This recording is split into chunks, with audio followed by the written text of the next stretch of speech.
So I had a 9:30 interview. And so I get up and I didn't even think. All my blinds are closed. I think nothing of it. I'm going about my life. I intended to be early. So I left I walked out of my door with like an hour until I had to go to my interview. And my apartment is like a big open, it's a parking lot. And I had a massive snowdrift. So I clean off my car and I'm in tall boots. I'm in a skirt. I got my jacket.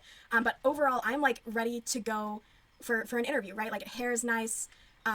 So I broom my car, I get it heated up. I'm like, all right, we're just gonna back up over this and be on our way. I maybe got 5 feet before my car got stuck, and then I couldn't get myself unstuck. So from like, it must have been maybe like 8:30ish when that happened, and then I was going nowhere, and then like I called because I was rocking the car. I even got out and I took my ice scraper and I was digging the snow out from around my tires to try and get literally anywhere. No luck. So it's about like 9 o'clock and I call the interview place, and this is a place where I've been waiting to interview. They only take applications once a year for 2 weeks. There's a 2-week window once a year to give them your application. All right, and then after that, they do an interview. For the interview, I can't show you it because I would end up like doxing people. We have 5-minute windows, and it is like they must have done 60 interviews in that one day. They just bang them out. It was insane. So I call them and I'm like, is there any way I can get in tomorrow? Do you have like a cancellation? Anything? They're like, no, we don't do rescheduling. And so like I had myself a little cry in the car, which was fine. Like I don't wear a ton of makeup. I just kind of did my eyes and my eyebrows, and I was like, good enough. It's for a trade job. I don't want to go in, super dolled. And then so I had myself a good cry because I was just like resigned. I was like, it's not meant to be. It is what it is. Okay. And so I'm like, I left my car there. I was like, okay, well, it can't move. I don't know what anyone would want me to do about it at this time by myself. And I look over and my neighbor is stuck too.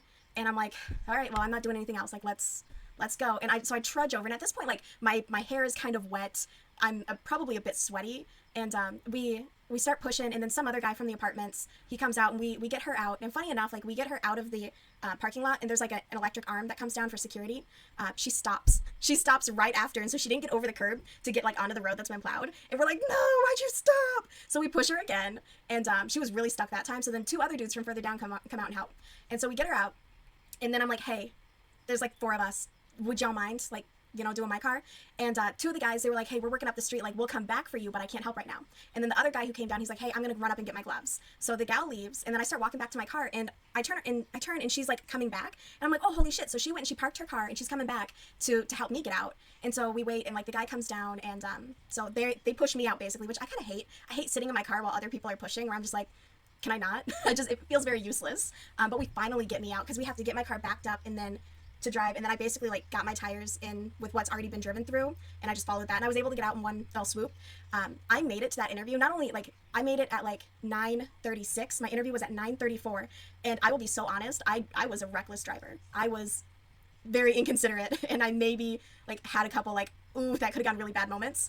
But it was insane. And I get there and I just like threw my car into the first parking spot I saw, which wasn't on the right side of the building. So I had to like then run around, and I get there and I realize like no water, nothing. I'm sitting there with fucking dry mouth. I walk in and it's a bunch of dudes. It's a trade job. It's a blue collar job. And they all look like blue collar guys, like jeans, steel toed boots, the Carhartt jackets, and their stupid fucking sunglasses. They were the dumbest sunglasses. Anyways, so I walk in my outfit, like, y'all look like shit. and I look around and I'm like, is there like a check-in or anything? They're like, no, they literally just call names. And I'm like, okay, well, I'm 2 minutes late. Either they've called my name and skipped me, or they haven't called me yet. So I sit my ass down, and then this woman comes out and she calls my name, and I'm like, oh, okay. And so then I do the interview, and I felt my mouth was so fucking dry, and I was like so frazzled, but I think it went well. I have no fucking experience in that industry. It's for a 5-year apprenticeship, but I talked a lot about community. I talked a lot about like the value of a skill and the value of a trade. I think I did well. We'll see in like 5 months. That's the timeline on this. I waited 8 months to apply, 2 more months to interview, and now I'll have like another 5 months before they rank me. So who knows?